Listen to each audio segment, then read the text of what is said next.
Muy buenas noches, queridos estudiantes de este hemiciclo que corresponde a la asignatura de Historia del Cristianismo, que vale la pena definir, reflexionar y recordar algunos elementos que son cruciales en la historia de la fe, pero también en la historia donde se van uniendo, donde se van eh, hilvanando algunas ideas dentro de la fe, de la cultura, dentro del costumbrismo, dentro de la filosofía, dentro de las corrientes de pensamiento que van a fortalecer los principios que adaptan las diferentes escuelas, las monarquías que sostienen la fe para entonces, y sobre todo retomar los elementos que la semana pasada se estaban explicando en relación a las cruzadas. Espero que ustedes hayan investigado más ampliamente acerca de las cruzadas y esto me hace recordar aquel interesante viaje que hace en un mes de julio eh, un personaje de la historia llamado Godofredo de,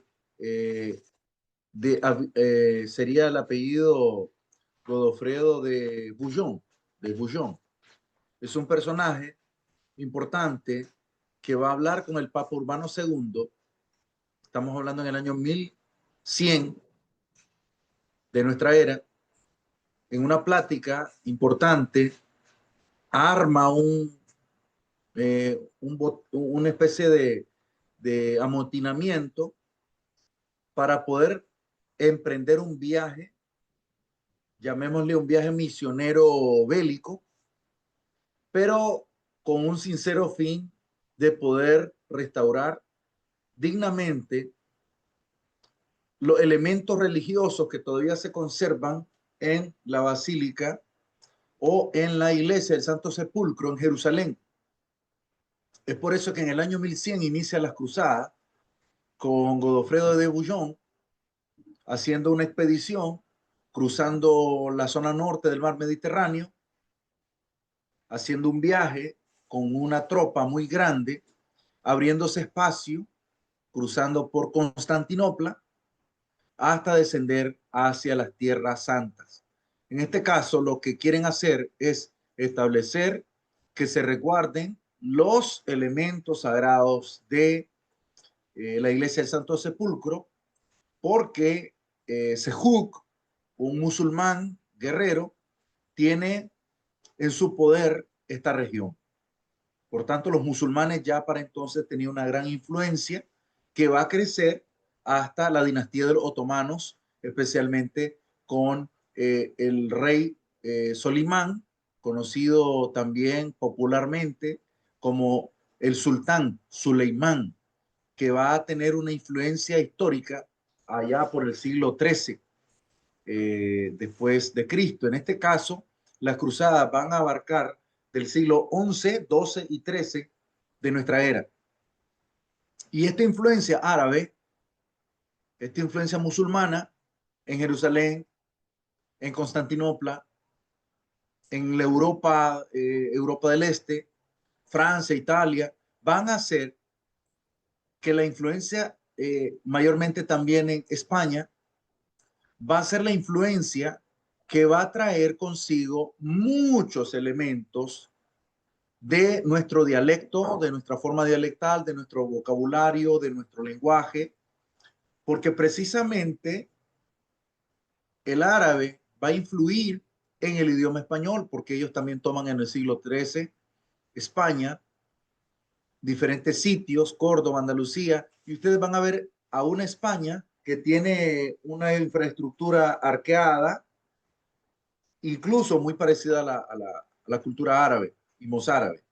Esto es algo interesante porque nosotros heredamos inclusive tras las invasiones españolas, perdón, algunos le denominan la, eh, la visita, la colonización española en América Latina, pero los maestros de historia, muchos de los maestros de historia coinciden conmigo como una forma práctica de una invasión de los españoles hacia las tierras del Nuevo Mundo, donde obligaban a la gente a ceder y a matar a las personas en honor a la cruz, haciendo una especie de nueva cruzada, reincidiendo en sus prácticas de violencia a través de una influencia católica en la costumbre y en la cultura universal.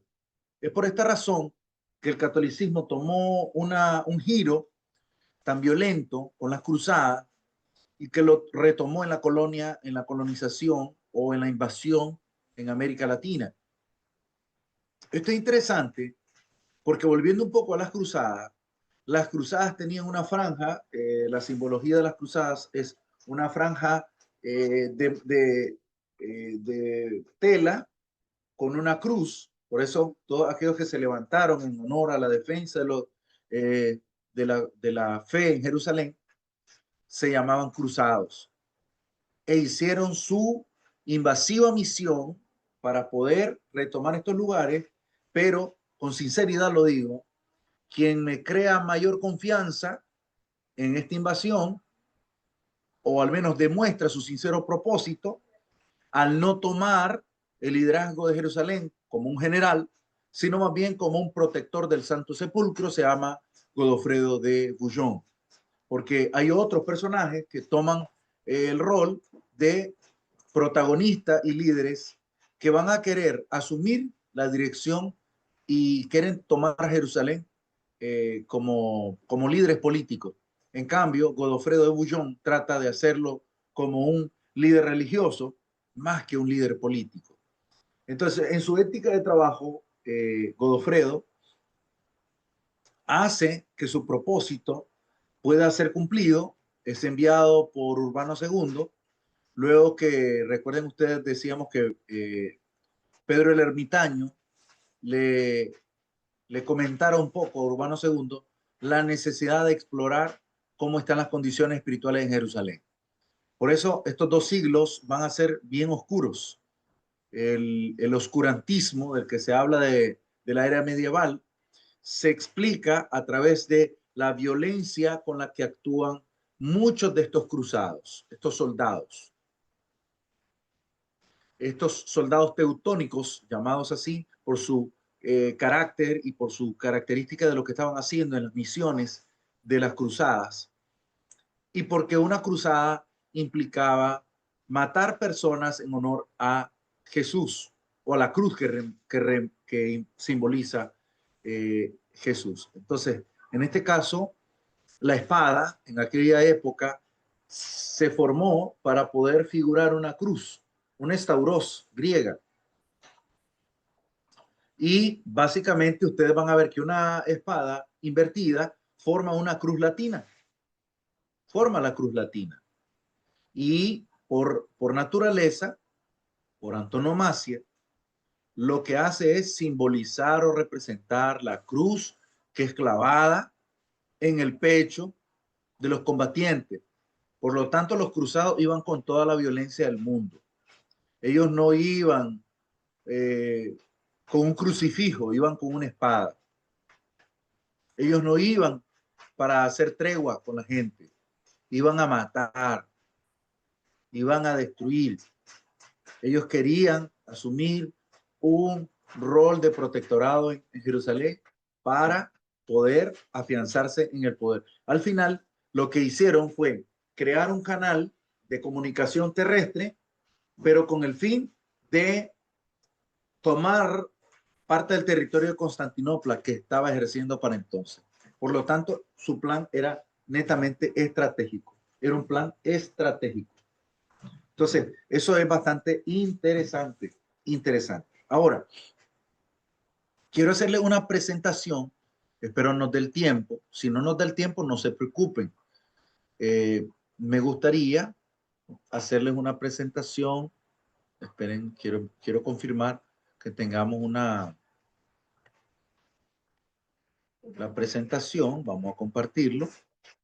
Aquí está. Entonces, esta es la presentación que he querido compartirles y que data precisamente de de la época del siglo XIII al siglo XV, van a haber albores de cambios. En el mundo religioso, para entonces, las escuelas teológicas estaban sujetas a los monasterios. Los monasterios eran ejes religiosos de dominación por parte de los sacerdotes. Por lo tanto, los sacerdotes en algún grado tenían una influencia bastante significativa. La influencia de los sacerdotes realmente era enorme, porque los sacerdotes tenían, me están escuchando bien, ¿verdad, jóvenes? Amén, hermano. Amén. Perfecto. Entonces, estamos hablando de interesante que es precisamente el encontrar que en el Renacimiento surgen nuevos pensadores, figuras libertarias de las doctrinas que están anquilosadas. ¿Qué significa anquilosado? Es algo que está realmente bajo un modelo antiguo, un modelo viejo, un orden distinto, un orden, por decirlo así, que está basado en costumbres antiguas, en doctrina antigua. Entonces, estas doctrinas y estos pensamientos retrógrados, de alguna manera, son pensamientos terribles, son pensamientos complejos. Aunque no lo parezcan, esta enseñanza o estas doctrinas eran serias, eran serias. Estas doctrinas eh, hacían pensar que la esclavitud era algo normal. Es decir, que la esclavitud no es nada del otro mundo, que la esclavitud es correcta y que únicamente quien puede ejercer el poder, el que puede ejercer dominación, esta persona no hay ningún problema que lo ejerza siempre que lo haga en honor al papado, en honor a, a la religión. Por eso es que la gente mataba con una cruz en nombre de Jesús. O sea que para ellos eso era de lo más normal, era de lo más correcto. Y realmente eso no era definitivamente lo correcto, no era lo más apropiado. Era más bien una actitud, una, una conducta, llamémosle, era una filosofía donde los sacerdotes eran feudales, los sacerdotes tenían dinero, tenían muchos ingresos y subyugaban a la gente con diferentes enseñanzas. Por ejemplo, para el siglo XIV, cuando se da precisamente el Renacimiento con las nuevas ideas, con la invención de la imprenta, con las nuevas publicaciones, las publicaciones de la Biblia, las versiones de la Biblia, hacen que la gente haga un despertar, su mente se despierte, porque en ese momento la mente de la gente estaba bien atrofiada.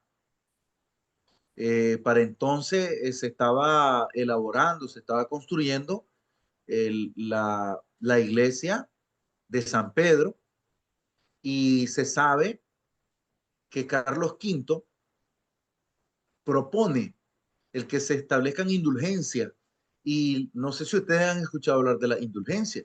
La indulgencia son los aranceles que cobraban los sacerdotes para que las personas que tenían un deudor, un muerto, o sea, murió el papá, la abuela, el tío, la prima, cuando estas personas morían, entonces el sacerdote les decía que iban al infierno.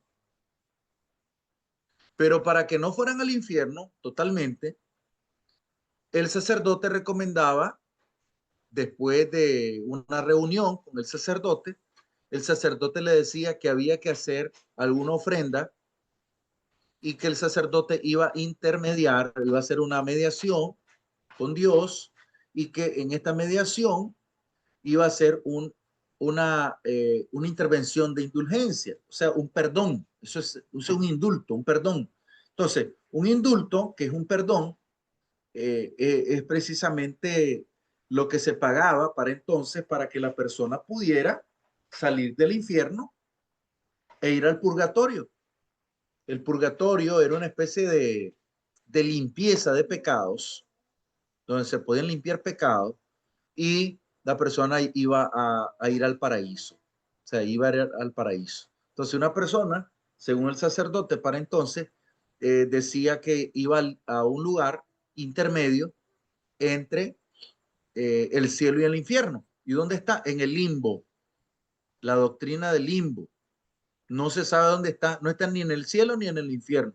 Entonces, para que no esté en esa indecisión, en esa incertidumbre, daba su cheque la persona, daba sus monedas, el pobre trabajador, la pobre obrera, el pobre obrero, el pobre campesino, daba dinero para que le dieran una carta de indulgencia, para que Dios perdonara los pecados del difunto. Pero si el difunto ya murió, no tiene nada que reclamar, nada que, ya no hay más, no, o sea, no se puede. Entonces, es allí, estimados jóvenes, eh, que se establece un patrón de nefasto, ¿verdad? De captación de fondos. Y eso hace una riqueza increíble. Esa doctrina generó una riqueza increíble para culminar la obra de la iglesia de San Pedro. Pero mientras están en esos salones de clase impartiendo ciertos estudios, hay un estudiante brillante que se convierte en maestro con facilidad. Se llama Martín Lutero. Y Martín Lutero va a generar un impacto, un cambio en este sentido, como no tenemos idea. Va a ser impactante el trabajo del sacerdote Lutero. Porque, aclaro, Lutero no era, ni fue, ni será un pastor evangélico. Lutero es un sacerdote católico y va a establecer su investigación basado en los criterios de un estudiante de calidad. Sigamos viendo esta imagen, porque hay cositas bien interesantes de la cultura y la sociedad previo al Renacimiento que valen la pena reflexionar. Tenemos allí, por ejemplo, el cierre de la época medieval, donde la configuración y construcción de un sistema que está basado en esas imágenes de los castillos, de las fortalezas, de los caballeros, de las princesas que son rescatadas, la idea de un dragón, el misticismo que hay en torno al Renacimiento, dejan de un lado muchas de las inquietudes y dudas que tenía la gente. En la era medieval hay un conjunto de costumbres, de elementos que son propios de la sociedad. La arquitectura gótica se convierte en el elemento insigne de esta época, donde la rimbombancia, los elementos de perfección, donde los capiteles bien trabajados, donde las cornisas bien definidas, establecen parte de una inversión creativa en la arquitectura de la época.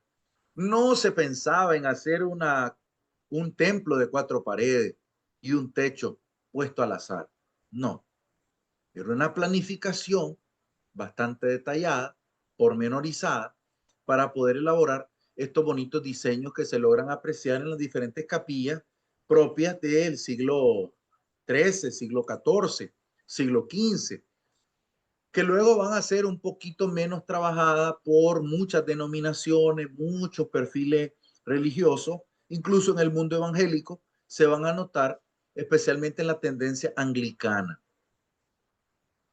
¿Quién levanta la mano? Ronald. Ronald. Buenas noches, bendiciones, hermano. Sí, Buenas tengo una noches, Ronald. pregunta. Yo había Dígalo. visto esa arquitectura y me había parecido que dilató muchos años construirse. ¿Sabe cuántos fueron? Esta infraestructura pudo haber durado hasta 700 años en ser construida. En este momento no preciso el dato exacto, pero al menos al menos las infraestructuras más significativas nos datan, por ejemplo, del arte gótico. Eh, por ejemplo, tenemos una de las infraestructuras que más le dolió a la humanidad fue la, la basílica, una infraestructura majestuosa que está ubicada en Francia, que se llama la iglesia de Notre Dame, por ejemplo.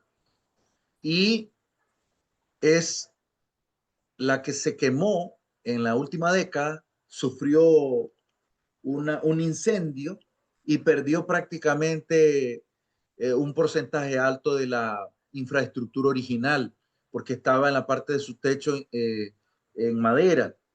De hecho, para hacer restauraciones allí fue un costo demasiado elevado. Fue un costo, o sea, son infraestructuras demasiado antiguas que requieren un detalle minucioso. Esta, esta iglesia, este edificio en Notre Dame, es parte también de de la cultura universal, que inclusive en las caricaturas hay elementos representativos, como aquella historia que fue lanzada por algunos dibujos animados, como el jorobado de Notre Dame, por ejemplo. Entonces, estos son elementos que son universales y que son exquisitos, hablándolo en términos, digamos, culturales. Les pongo un ejemplo que es cultural y que pareciera una broma de buen gusto. ¿Ustedes han escuchado hablar de las tortugas ninjas, por ejemplo? ¿Han escuchado hablar Sí, de estas tortugas ninja y de su famoso, su famoso desarrollo en en el diseño, ¿no? de estos personajes de caricatura, que aunque nosotros no lo creamos, esta caricatura tiene un trasfondo más impresionante del que nosotros podríamos sospechar. Y nadie se debe imaginar que el ratón, o sea, la rata gigante que aparece ahí, Splinter, y sus cuatro tortugas son Rafael, Miguel, Donatello, y no sé si se acuerdan del otro, Miguel Ángel, Rafael, eh, Donatello, a ver, recuérdenme el otro. Leo. Ah, Leonardo, correcto, Leonardo. Miren qué interesante, miren qué interesante. Estos cuatro nombres que se le ponen a estas cuatro ratas, no sé si ustedes notan qué es lo que comen perdón, estas cuatro tortugas. ¿Qué es lo que comen las tortugas ninja? ¿Saben qué comen? Comen Pizza. pizza, comen pizza. Y la pizza es de Italia, ¿verdad? Entonces, los nombres de cada uno de ellos representan épocas de la pintura, aunque ustedes no lo crean. Y Leonardo es Leonardo da Vinci. Miguel Ángel es Miguel Ángel Buonarroti. Rafael es Rafael de Sanzio. Y Donatello es en referencia a Donatello, un pintor muy esencial y que también se caracterizó por la escultura. Todos ellos pintaron la Capilla Sixtina, o al menos Miguel Ángel se enfocó en ella, y el resto pintó en óleo, en pintura antigua, en pintura, lo que le llamaban el fresco, pintura en fresco, en la Basílica de San Pedro en Roma. Interesante, esto es interesantísimo. Aspectos teológicos previos al Renacimiento. Aquí tenemos algunos elementos que son las secuelas catedrales. El trivio y el cuatrivio. Tenemos la rama del lenguaje. El trivio es la rama del lenguaje compuesta por gramática, dialéctica y retórica. Gramática la parte lingüística. La dialéctica es el razonamiento y la retórica, la palabra. Y el cuatrivio es la inserción de las matemáticas, la aritmética, la geometría, la astronomía, la música en las escuelas monásticas. O sea, ya incursionaban en temas científicos. La escolástica, esta va a ser la tarea, ¿verdad? Esta va a ser la tarea. Investigar qué es la escolástica y cuáles eran sus doctrinas fundamentales. ¿Qué es la escolástica y cuáles eran sus filosofías de pensamiento? La escolástica son precisamente esas doctrinas básicas, fundamentales, que establecen algunos principios de aquella época, donde la dialéctica es tratada de aplicar a la teología, o sea, el razonamiento aplicado a la teología. Santo Tomás de Aquino es un gran representante de la dialéctica, de la doctrina de la escolástica, y él establece muchas obras de trabajo, muchas obras interesantes, donde él trabaja diferentes temas. También tenemos otros exponentes como San Anselmo, Pedro Lombardi, Santo Tomás de Aquino, San Buenaventura, el beato Raimún Dolulio, el beato Jean Dun Escoto, y estos están básicamente simultáneamente cuando se dan las cruzadas. Cuando se da el fin de la Edad Media, el fin de la Edad Media, y es la caída de Constantinopla, y básicamente lo último del Imperio Romano queda allí, los últimos vestigios del Imperio Romano se quedan allí, la caída del Imperio Romano, básicamente se establece. Recuerden que el Imperio de Constantinopla es el que sucede o que sigue a la caída del Imperio Romano. El Imperio Romano cae en el 437, como lo hemos dicho, y la caída de Constantinopla data del 1543 por los otomanos.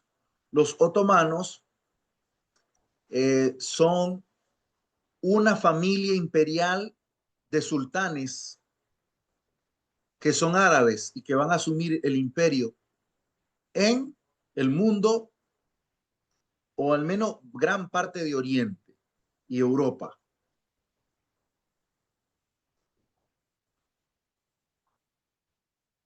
Entonces, estamos hablando, corrijo, la caída de Roma se da en el 476 y la caída de Constantinopla, como se ve aquí, en 1543. Los sucesos relevantes y la transición en la Edad Media son los siguientes: el robusto poder real y aparición de las monarquías, el descubrimiento de nuevas tierras por españoles y portugueses. Recuerden que los portugueses llegan a las zonas de Brasil y otros países cercanos, y los españoles llegan a México, Centroamérica y la región Inca. Ciertos inventos que cambian la forma de combatir.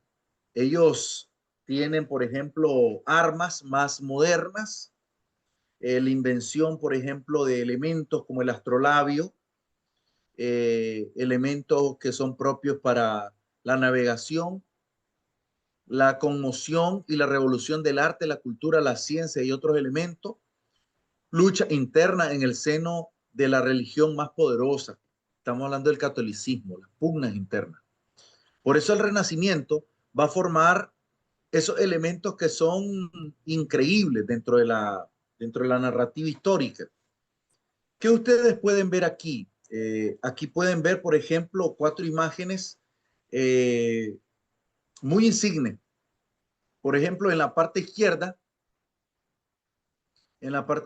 ustedes van a ver una interesante presentación de acontecimientos.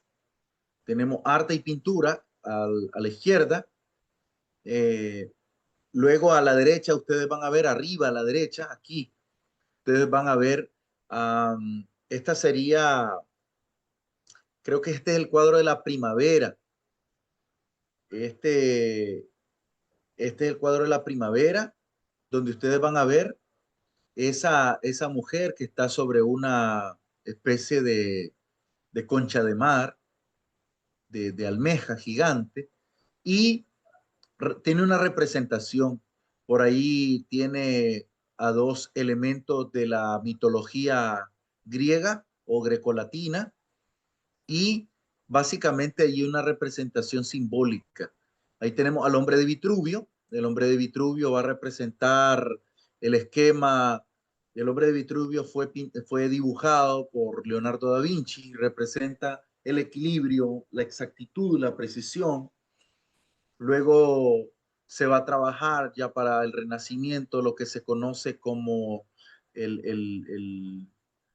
la medida áurea, o sea, la medida perfecta, el tema de hacer armoniosos algunos dibujos o diseños, elementos, por ejemplo, que la anchura tiene que ser, está relacionada con la altura. Entonces, esos elementos del arte y la pintura van a ser fundamentales, que luego van a ser traspasados a la arquitectura. Si alguno de ustedes, por ejemplo, ha investigado o tiene conocimiento de arquitectura, sabrá, por ejemplo, que los diseños en edificios obedecen a cierto nivel de característica de proporciones, la proporción áurea, la proporción de oro le llaman en el Renacimiento.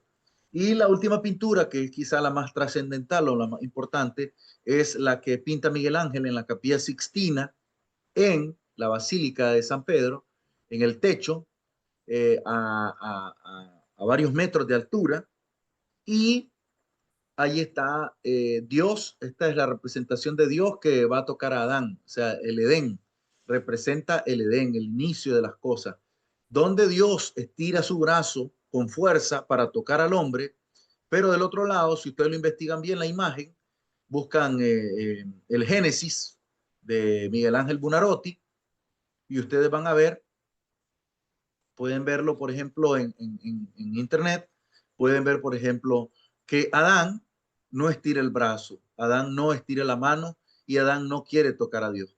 Adán como que no quiere tocar a Dios. Entonces, ahí está Dios descendiendo con todos los ángeles, pero Adán está allí en una posición holgazana, digamos, una posición como que no quiere la mano de Dios. ¿Qué es el Renacimiento? Es un fenómeno cultural que retoma los principios de la antigüedad clásica y lo actualiza a través del humanismo. A través de la pintura y el arte se van a reflejar elementos que son propios del ser humano. Para entonces, el ser humano, eh, el ser humano se vuelve el centro de atención. El ser humano se vuelve el elemento fundamental a estudiar. ¿Cuál es el contexto del Renacimiento? El pago de la indulgencia, de la que hablamos al principio, la construcción de basílicas monumentales, pobreza y hambre en la plebe, mientras se come y se agasaja con carnes y puerros en los banquetes que se daban los sacerdotes. Eso es algo que quiere esconder la Iglesia Católica Romana. O sea, trata de esconder esos detalles, pero nosotros como estudiosos de la historia tenemos que definir que la glotonería era un elemento que fue criticado desde el catolicismo.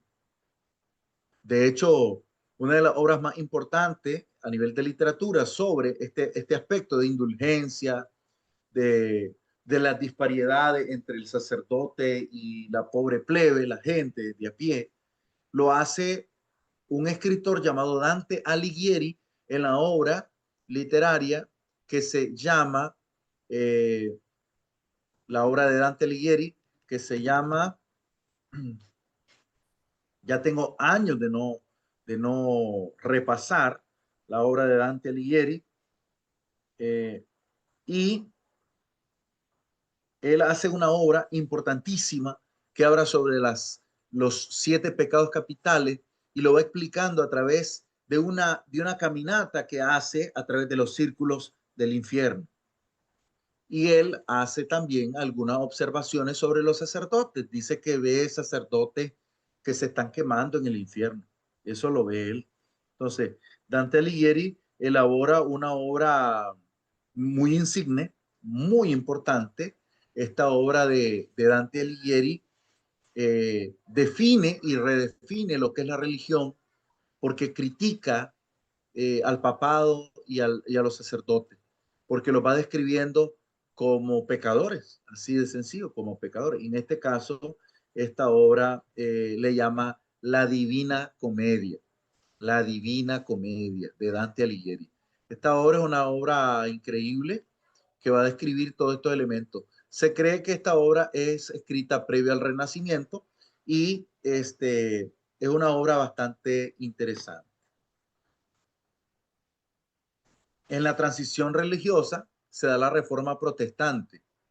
La reforma es un batacazo, digamos, como un golpe en la mesa que dan algunos estudiosos, en particular aquel joven maestro llamado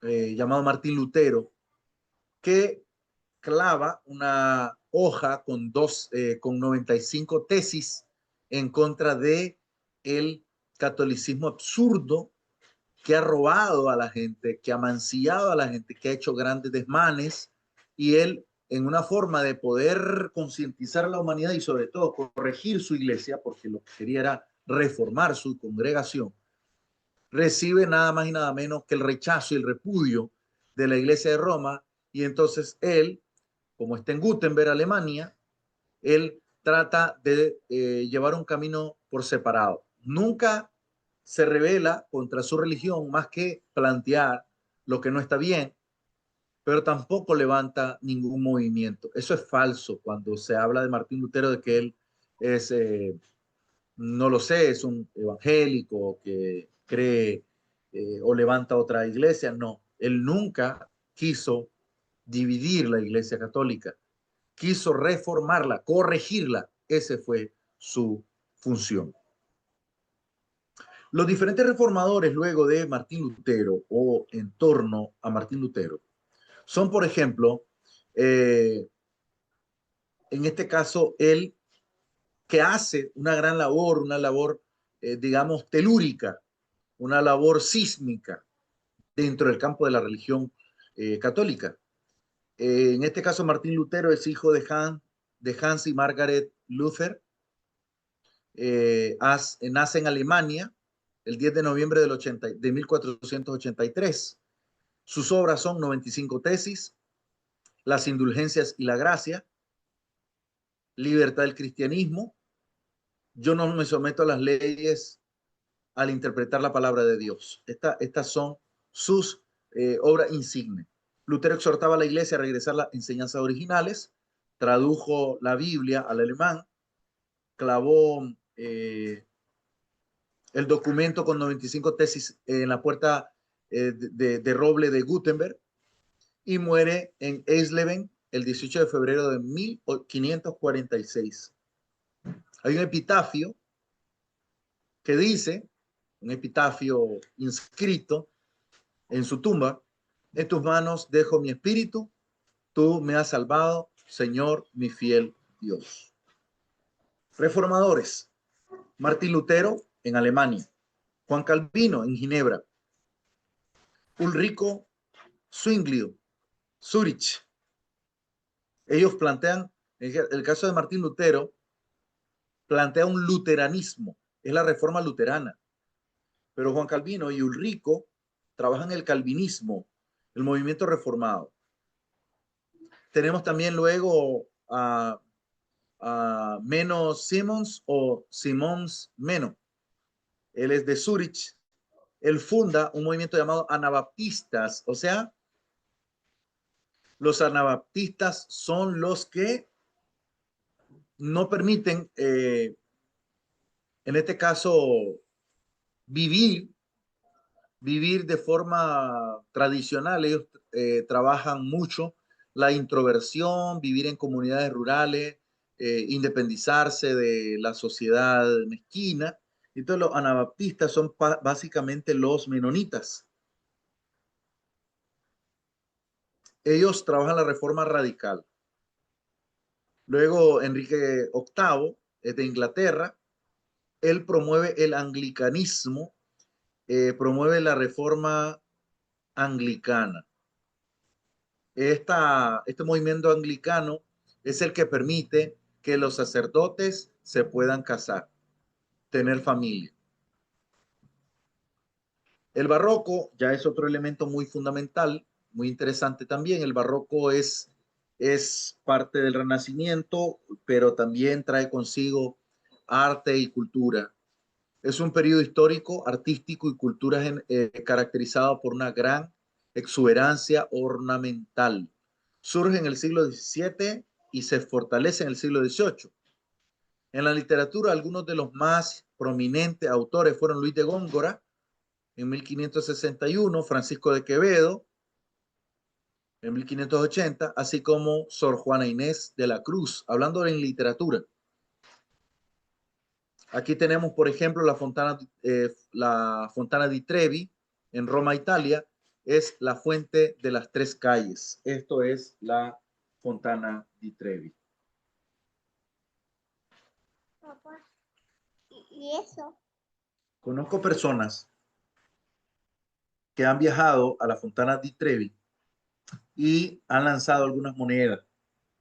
Se cree que una persona que pueda lanzar una moneda allí va a tener muy buena suerte. Es misticismo puro, es parte de una cultura, ¿no? De la sociedad en general, donde hay una excelente presentación de Poseidón, de algunos dioses del Olimpo que están allí en mármol, tallados. Aquí tenemos una escultura interesante, la escultura de Laocoonte y sus hijos. Es una escultura en la cual tiene una perfección en el movimiento muscular, hay una perfección en el arte, hay un detalle en el cabello, en cada uno de los elementos. Laocoonte es un personaje mitológico. Otro personaje mitológico es Apolo y Dafne. Estamos hablando que Apolo y Dafne, en este caso, Dafne fue condenada, como Dafne no le hacía caso a Apolo. Entonces Dafne, a través de una maldición de los dioses, fue condenada a convertirse en un árbol. Por eso ustedes ven que se va uniendo a la tierra y ella se convierte en un árbol. En este caso, Gian Lorenzo Bernini, un gran escultor, en la galería burguesa de Roma se encuentra esta interesante escultura. Aquí tenemos el primer, no sé si ustedes han escuchado hablar del primer, óigase bien, esto es algo histórico. Este es el primer selfie de la historia. Nunca, nunca en la historia un pintor se había autorretratado en una pintura. En este caso, la pintura que ustedes ven aquí, es la pintura que hace Diego Velázquez, que se llama Las Meninas. Diego está pintando todo esto a través del reflejo en un espejo. En otras palabras, lo que estamos viendo nosotros es el reflejo en el espejo de Diego Velázquez. Eso es impresionante. Pueden buscar ustedes Las Meninas. Tengo una conocida que en su casa tiene una réplica de Las Meninas. Es una increíble pintura que refleja el autorretrato del maravilloso pintor Diego Velázquez, el español. El rococó es un movimiento artístico nacido en Francia que se desarrolla en forma progresiva entre los años 1730 y 1760 aproximadamente, Y el rococó es como una exageración de el barroco. Es el barroco en su máximo esplendor. Y es ahí donde se establecen, por ejemplo, esas cornisas, esos movimientos, esa especificación, esa belleza. Ahora, cuando, por ejemplo, leo el libro de Éxodo, cómo Dios le establece a Moisés realizar el arca del pacto y todos esos elementos, a mí me pareciera que estoy leyendo una narrativa del rococó, donde establece figuras, imágenes, esculturas pequeñas en diferentes materiales que van a apuntar a una belleza arquitectónica. El rococó, a diferencia del barroco, se caracteriza por la opulencia, la elegancia y el empleo de colores vivos que contrastan con el pesimismo y la oscuridad del barroco. Es un estilo aristocrático, revela también el gusto por la elegancia, lo refinado, lo íntimo y lo delicado. Esto es básicamente lo increíble que es el barroco y el rococó en el campo cultural. Yo tengo que cerrar la clase hasta allí. No sé si tienen preguntas o comentarios para el cierre. Y ya saben que van a estudiar un poco acerca de la escolástica. ¿No hay preguntas?